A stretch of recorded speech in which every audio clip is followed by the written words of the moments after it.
posisi Semedom, posisi Jembatan Gantung.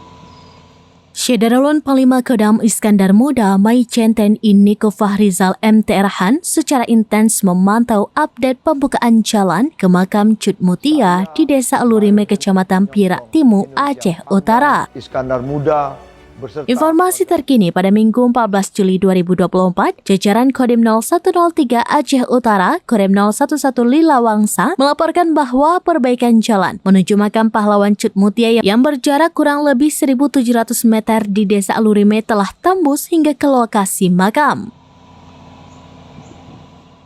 Pengerjaan pada minggu kemarin melibatkan dan Ramil 28 PRT beserta anggotanya dan juru kunci makam Cut Mutia Mudawali alias Bang Ted, Pengdim 0103 Aceh Utara, serta masyarakat Kecamatan Pirak Timur.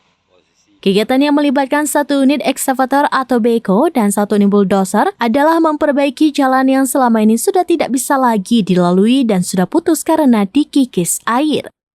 Saat ini, jalan menuju makam pahlawan nasional Cut Mutia ini sudah tembus atau sampai ke lokasi makam dari Jembatan Gantung.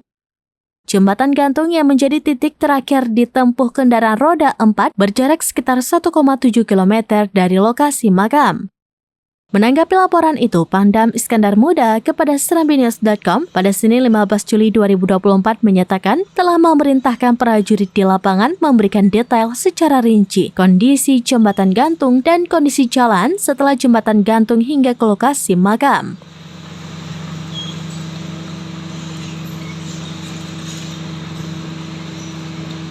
Berita selengkapnya bisa dibaca di serambinews.com. Download Tribun X sekarang, menghadirkan lokal menjadi Indonesia.